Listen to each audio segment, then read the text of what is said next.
ନମସ୍କାର।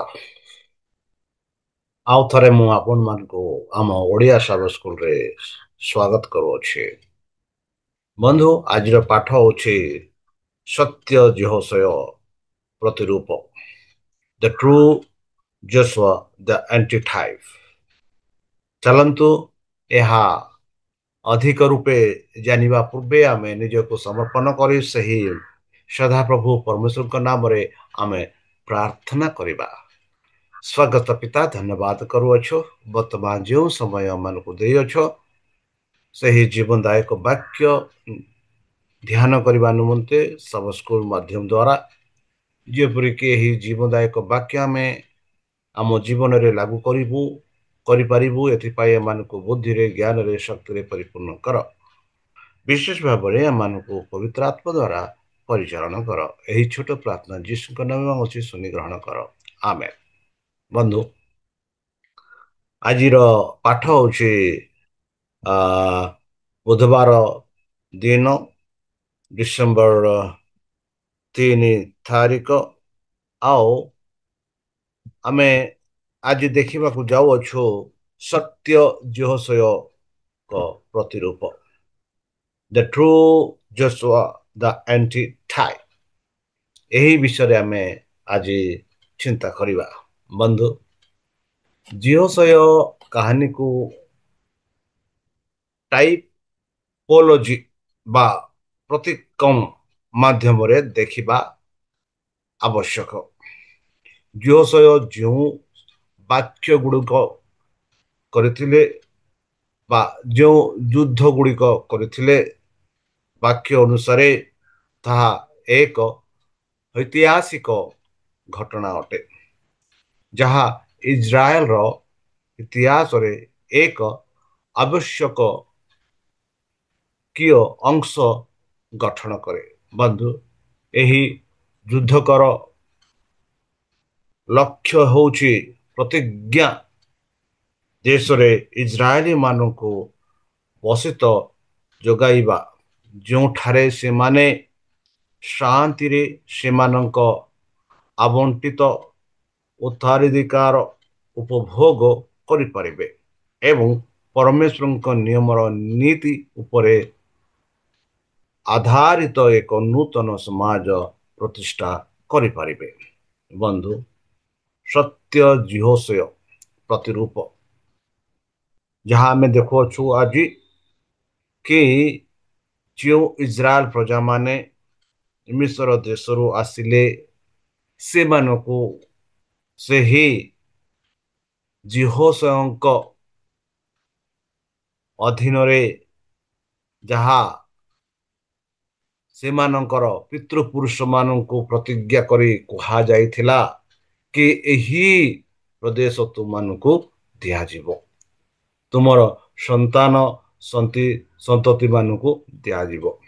ବନ୍ଧୁ, ଆମେ ଦେଖୁଛୁ ପରେ ଜିହୋଶୟଙ୍କ ପରି ପୁରୁଣା ନିୟମରେ ଲେଖକମାନେ ଜିହୋଶୟଙ୍କର ପୁସ୍ତକରେ ସାଧାରଣତଃ ଦେଖାଯାଇଥିବା ସମାନ ବାକ୍ୟ ବ୍ୟବହାର କରନ୍ତି। ତାହା ହେଉଛି ବନ୍ଧୁ, ତାଙ୍କ ଲୋକମାନଙ୍କୁ, ଯାହା ଆମେ ଦେଖୁଛୁ ଜିସାୟ 49:8, ସେଠି ଆମେ ପାଉଛୁ ଭବିଷ୍ୟତ ବକ୍ତା ସେହି ଲୋକମାନଙ୍କ ବିଷୟରେ କହୁଛନ୍ତି ଯେଉଁମାନଙ୍କ ବିଷୟରେ ଆଜି ଆମେ ଆଲୋଚନା କରୁଛୁ। ସଦାପ୍ରଭୁ ଏହି କଥା କୁହନ୍ତି, ଆମ୍ଭେ ଗ୍ରାହ୍ୟ ସମୟରେ ତୁମକୁ ଉତ୍ତର ଦେଇଅଛୁ ଓ ପରିତ୍ରାଣ ଦିନରେ ଆମେ ତୁମର ସାହାଯ୍ୟ କରିଅଛୁ। ପୁଣି ଆମ୍ଭେ ତୁମକୁ ରକ୍ଷା କରିବା ଓ ଦେଶର ଉନ୍ନତି ସାଧନ ନିମନ୍ତେ ଲୋକମାନଙ୍କୁ ସେମାନଙ୍କର ଧ୍ୱଂସିତ ଉତ୍ତରାଧିକାର ଭୋଗ କରାଇବା ନିମନ୍ତେ ଆମ୍ଭେ ତୁମକୁ ଲୋକମାନଙ୍କ ନିୟମ ସ୍ୱରୂପ ନିଯୁକ୍ତ କରିବା।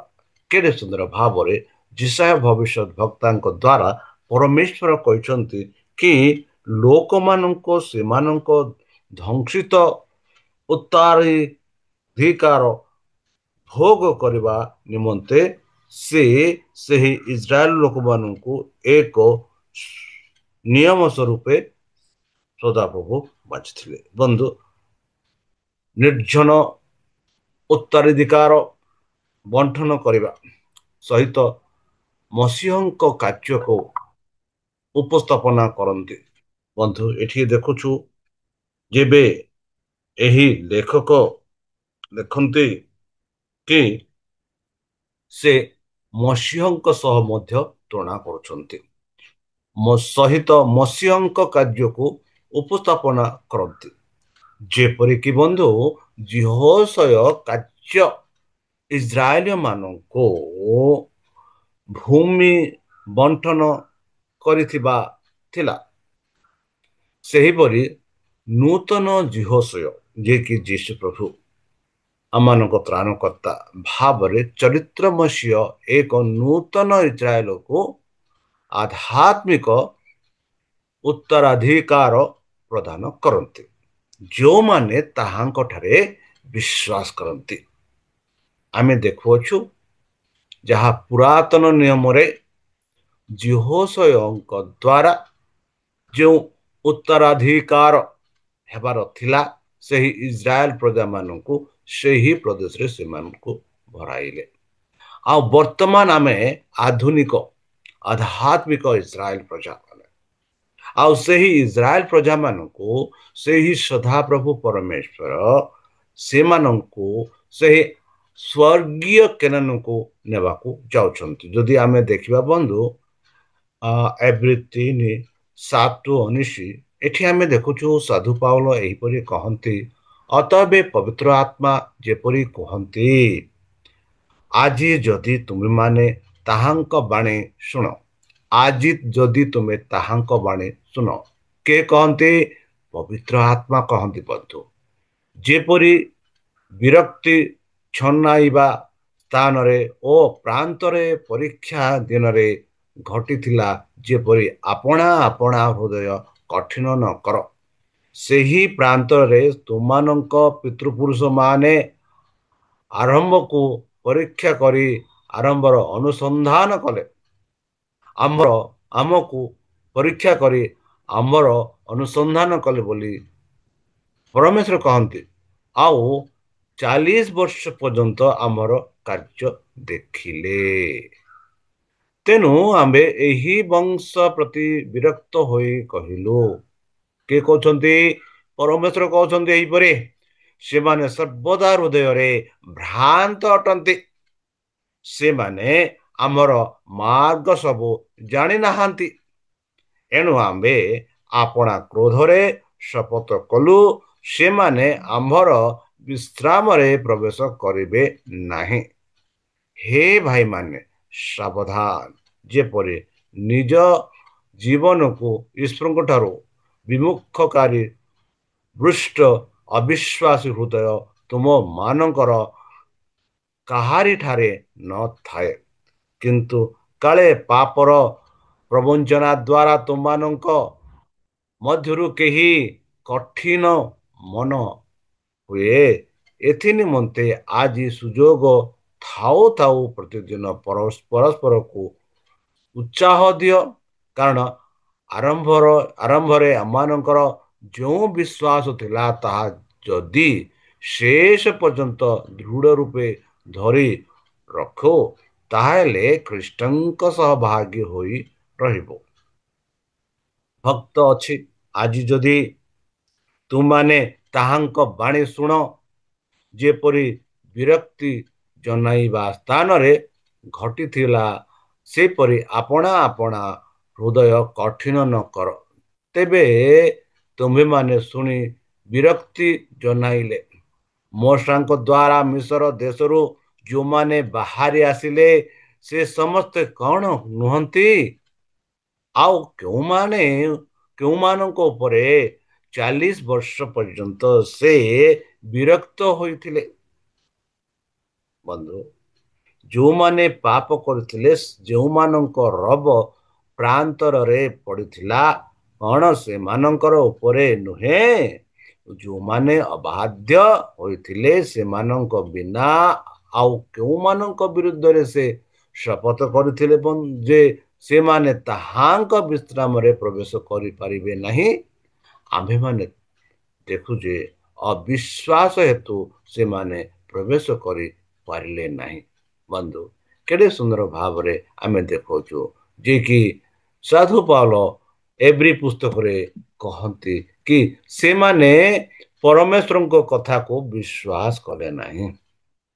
ଆଉ ସେଥିଯୋଗୁ ବନ୍ଧୁ ଆମେ ଦେଖୁଅଛୁ ମିଶ୍ର ଦେଶରୁ ଯୋଉ 6 ଲକ୍ଷ ଖାଲି ପୁରୁଷମାନେ ଥିଲେ, ଆଉ ସେମାନଙ୍କର ପୁଅ ଝିଅ ଥିଲେ, ସେମାନଙ୍କର ବନ୍ଧୁ ମାନେ ସ୍ତ୍ରୀ ମାନେ ଥିଲେ, ସେମାନଙ୍କୁ ଛାଡ଼ି ଖାଲି 6 ଲକ୍ଷ ମିଶ୍ର ଦେଶରୁ ବାହାରିଲେ। ଆଉ ସେମାନେ ପ୍ରସଦା ପ୍ରଭୁଙ୍କର ସମସ୍ତ କାର୍ଯ୍ୟ ଦେଖିଲେ, ହେଲେ ହେଁ ସଦାପ୍ରଭୁଙ୍କ ଠାରେ ସେମାନଙ୍କର ବିଶ୍ୱାସ ନ ହେଲା। ଆଉ ଏଥିଯୋଗୁ ଆମେ ଦେଖୁଛୁ ସେମାନେ ସେହି ପ୍ରାନ୍ତରରେ ବା ମରୁଭୂମିରେ ମରଣ ହେଲେ ବୋଲି ଆମେ ଦେଖୁଛୁ। କେବଳ ଖାଲି ଯୋଶୁଆ ଆଉ କେଲେବ ହିଁ ସେହି ପ୍ରଦେଶକୁ ପ୍ରବେଶ କଲେ। ଆଉ ସେଇ ଯୋଉ ଲୋକମାନେ ମିଶ୍ର ଦେଶରୁ ବାହାରି ହୋଇ ଆସିଥିଲେ, ସେମାନଙ୍କର ଦ୍ୱିତୀୟ ପିଢ଼ି ସେହି ଦେଶକୁ ଦେଖିଲେ। ମାତ୍ର ସେମାନେ ଯେଉଁମାନେ ମିଶ୍ର ଦେଶରୁ ବାହାରିଥିଲେ ସେମାନେ ଦେଖିପାରିଲେ ନାହିଁ କି ପ୍ରବେଶ ହୋଇପାରିଲେ ନାହିଁ, ବରଂ ସେମାନେ ମରୁଭୂମିରେ ମୃତ୍ୟୁବରଣ କଲେ। କାହିଁକି? ସେମାନେ ପରମେଶ୍ୱରଙ୍କ କଥା ମାନିଲେ ନାହିଁ କି ପରମେଶ୍ୱରଙ୍କର ବିଶ୍ରାମକୁ ସେମାନେ ମାନିଲେ ନାହିଁ, ଅପମାନ କଲେ। ଏଥିଯୋଗୁ ଆମେ ଦେଖୁଛୁ କି ସେମାନେ ସେହି କେନାନ ଦେଶକୁ ପ୍ରବେଶ କରିପାରିଲେ ନାହିଁ। ବର୍ତ୍ତମାନ ଆମେ ଯେପରି ମୁଁ ଏହା ଆଗରୁ କହିଲି କି ଆମେମାନେ ଆଧ୍ୟାତ୍ମିକ ଇସ୍ରାଏଲ, ଆମମାନଙ୍କ ପାଇଁ ସେ ସ୍ୱର୍ଗୀୟ କେନାନ ଅଛି, ଯାହା ପ୍ରତ୍ୟେକ ବ୍ୟକ୍ତିକୁ ଈଶ୍ୱରଙ୍କ ଠାରେ ବିଶ୍ୱାସ କରି ତାଙ୍କ ବାକ୍ୟ ଅନୁସାରେ ଚାଲିବା ପାଇଁ ଆମମାନଙ୍କୁ କୁହାଯାଇଅଛି। ଆଉ ଯଦି ଆମେ ତାହାଙ୍କ ବାକ୍ୟ ଅନୁସାରେ ନ ଚାଲିବା, ତେବେ ଆମ୍ଭେମାନେ ମଧ୍ୟ ସେହି ସ୍ୱର୍ଗୀୟ କେନାନକୁ ପ୍ରବେଶ କରିପାରିବା ନାହିଁ। ଯେପରିକି ମାଥିଉ 4:1-11 ଆଉ 4:1-13 ଯଦି ଦେଖିବା, ଯୀଶୁ ପ୍ରାନ୍ତରେ ଯୀଶୁ ଆମେ ଦେଖୁଛୁ ଯେପରିକି ଇସ୍ରାଏଲ ପ୍ରଜାମାନେ ପ୍ରାନ୍ତରରେ 40 ବର୍ଷ ଥିଲେ।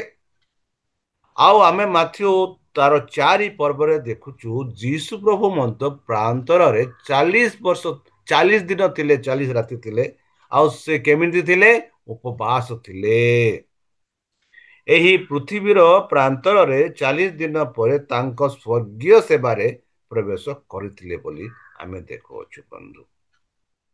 ବନ୍ଧୁ, ଜର୍ଦ୍ଦନ ନଦୀରେ ଯୀଶୁଙ୍କ ବାପ୍ତିସ୍ମ ପରେ ଯେଉଁ ଜର୍ଦ୍ଦନ ଜିହୋଶୟ ସେହି ସମୟରେ ଇସ୍ରାଏଲ ପ୍ରଜାମାନଙ୍କୁ ପାର କରାଇଥିଲେ, ଆଉ ସେହି ଜର୍ଦ୍ଦନରେ ଯୀଶୁ ପ୍ରଭୁ ଡୁବନ ନେଉଛନ୍ତି। ଆଉ ସେଇ ଡୁବନ ନେଲା ପରେ ଆପଣା କାର୍ଯ୍ୟ ସେ ଆରମ୍ଭ କରିଥିଲେ, ଯାହା ଆମେ ଦେଖୁଛୁ ମାଥିଉ 3:13-17, ମାର୍କ 1:9-11 ଏବଂ ମାର୍କ 2:7। ଆଉ ଯଦି ତାହା ସହିତ ଆମେ ଜିସାୟା ପୁସ୍ତକ ତୁଳନା କରିବା ବନ୍ଧୁ, ଜିସାୟା 42:1 ଏକ ମସିହା ଗୀତ ସଙ୍ଗୀତ ଏବଂ ମସିହା ଗୀତ ସଙ୍ଗୀତ ଏବଂ ଯେହୋବାଙ୍କ ଦୁଃଖ ଭୋଗୀ ଦାସଙ୍କ ବିଷୟରେ ଏକ ଗୀତର ମାଧ୍ୟମରେ ଦେଖୁଅଛୁ। ଯଦି ଆପଣମାନେ ଜିସାୟା 53 ପଢ଼ିବେ, ଏହା ଭଲ ଭାବରେ ଜାଣିପାରିବେ। ବନ୍ଧୁ, ଫଳସ୍ୱରୂପ ତାଙ୍କ ବାପ୍ତିସ୍ମ ମାଧ୍ୟମରେ ଯୀଶୁଙ୍କ ଈଶ୍ୱରୀୟ ଯୋଦ୍ଧା ଭାବରେ ଉପସ୍ଥାପିତ କରାଯାଇଅଛି। ବନ୍ଧୁ, ମୃତ୍ୟୁ ପର୍ଯ୍ୟନ୍ତ ବିଶ୍ୱସ୍ତ ଆଜ୍ଞାବହତାରେ ଜୀବନ ମାଧ୍ୟମରେ ଦୁଷ୍ଟ ଶକ୍ତି ବିରୁଦ୍ଧରେ ଯେହୋବାଙ୍କ ଯୁଦ୍ଧ କରିଲେ। କ୍ରୁଶରେ ତାଙ୍କ ଜୀବନ ଏକ ମୃତ୍ୟୁ ଶୈତାନକୁ ବାହାର କରିଦେଲା। ବନ୍ଧୁ, ଆମର ଆଧ୍ୟାତ୍ମିକ ଶତ୍ରୁମାନଙ୍କ ଉପରେ ବିଜୟ ଆଣିଲା ସେହି ଯୀଶୁ ପ୍ରଭୁ। ତାଙ୍କ ଲୋକମାନଙ୍କୁ ଆଧ୍ୟାତ୍ମିକ ବିଶ୍ରାମ ପ୍ରଦାନ କଲା, ଯେଉଁମାନେ ତାହାଙ୍କଠାରେ ବିଶ୍ୱାସ କରନ୍ତି, ଏବଂ ମୁକ୍ତିପ୍ରାପ୍ତ ମାନଙ୍କ ପାଇଁ ଏକ ଉତ୍ତରାଧିକାର ପ୍ରଦାନ କଲେ। ବନ୍ଧୁ, ଯେଉଁମାନେ ମୁକ୍ତି ପ୍ରାପ୍ତ ହେବାକୁ ଯାଉଛନ୍ତି। ତାହେଲେ ବନ୍ଧୁ, ସେହି ଯୀଶୁଖ୍ରୀଷ୍ଟ ଆମମାନଙ୍କର ମୁକ୍ତିଦାତା, ଆମମାନଙ୍କର ତ୍ରାଣକର୍ତ୍ତା। ଆମମାନଙ୍କୁ ଯାହା ସେହି ଇସ୍ରାଏଲ ପ୍ରଜାମାନଙ୍କୁ କରିଥିଲେ ଯହୋଶୁଆଙ୍କ ନେତୃତ୍ୱରେ, ସେମାନେ ସେହି ମିଶ୍ର ଦେଶରୁ କେନାନ ଦେଶ ପ୍ରବେଶ କଲେ ଆଉ ସେମାନଙ୍କୁ ଉତ୍ତରାଧିକାରୀ ପ୍ରଦାନ କଲେ। ଆଉ ଆମମାନଙ୍କୁ ମଧ୍ୟ ସେହି ଯୀଶୁଖ୍ରୀଷ୍ଟଙ୍କ ଦ୍ୱାରା, ତାଙ୍କୁ ବିଶ୍ୱାସ କରିବା ଦ୍ୱାରା ଆମମାନେ ମଧ୍ୟ ସେହି ସ୍ୱର୍ଗୀୟ କେନାନରେ ଉତ୍ତରାଧିକାରୀ ହେବା। କାହା ଦ୍ୱାରା? ଯୀଶୁଖ୍ରୀଷ୍ଟଙ୍କ ଦ୍ୱାରା, ଯିଏକି ତମ ପାଇଁ, ମୋ ପାଇଁ, ସମସ୍ତଙ୍କ ପାଇଁ କୃଷରେ ମୃତ୍ୟୁବରଣ ହେଲେ। ଯେପରି ଆମେ ସେହି ସ୍ୱର୍ଗୀୟ କେନାନରେ ଆମେ ଉତ୍ତରାଧିକାରୀ ପ୍ରାପ୍ତ ହୋଇପାରିବା। ତାହେଲେ ବନ୍ଧୁ, ଚାଲନ୍ତୁ ନିଜକୁ ସମର୍ପଣ କରି ତାହାଙ୍କ ମଧୁର ନାମରେ ଆମେ ପ୍ରାର୍ଥନା କରିବା। ସ୍ୱର୍ଗତ ପିତା, ଧନ୍ୟବାଦ କରୁଅଛୁ ବର୍ତ୍ତମାନ ଯେଉଁ ସମୟ ମାନଙ୍କୁ ଦେଇଥିଲ, ସେହି ଜୀବନଦାୟକ ବାକ୍ୟ ସବ ସ୍କୁଲ ପାଠ ମାଧ୍ୟମ ଦ୍ୱାରା, ଯେପରିକି ଆମମାନେ ସେହି ସ୍ୱର୍ଗୀୟ କେନାନ ପ୍ରବେଶ କରିବା ପାଇଁ ଆମମାନଙ୍କୁ ସାହାଯ୍ୟ କର, ଯେପରି ଆମେ ପ୍ରସ୍ତୁତ ହୋଇପାରିବୁ। ଆମମାନଙ୍କୁ ଶକ୍ତିରେ, ଜ୍ଞାନରେ, ବୁଦ୍ଧିରେ ପରିପୂର୍ଣ୍ଣ କର। ଆମ ପାପ ସବୁ ତୁମ ସେହି ବହୁମୂଲ୍ୟ ରକ୍ତରେ ପରିଷ୍କାର ରୂପେ ଧୋଇ ଦିଅ। ଯେତେ ଭାଇ ଭଉଣୀ ମାନେ ବର୍ତ୍ତମାନ ତୁମ ସେହି ସାବତ ସ୍କୁଲ ପାଠ ପଢୁଛନ୍ତି, ହେ ମୋର ପ୍ରଭୁ, ସେମାନଙ୍କୁ ବୁଦ୍ଧିରେ, ଜ୍ଞାନରେ ଓ ଆତ୍ମାରେ ପରିପୂର୍ଣ୍ଣ କର, ଯେପରି ଏହି ସାବତ ସ୍କୁଲ ପାଠ ସେମାନେ ବୁଝିପାରିବେ। ଆଉ ଯେବେ ତୁମେ ତୁମ ସେହି ସହସ୍ରଦୂତଙ୍କ ସହ ଆସିବେ, ସେହି ସାଧୁମାନଙ୍କୁ ସଂଗ୍ରହ କରିବା ନିମନ୍ତେ, ସେତେବେଳେ ଆମମାନଙ୍କୁ ଏକ ବାସସ୍ଥାନ ଦିଅ ବୋଲି ତ୍ରାଣକର୍ତ୍ତା ପ୍ରଭୁ ଯୀଶୁଙ୍କ ମଧୁରମୟ ନାମରେ ଏହି ଛୋଟ ବିଜ୍ଞାପନ ଅଛି, ଶୁଣି ଗ୍ରହଣ କର। ଆମେନ୍।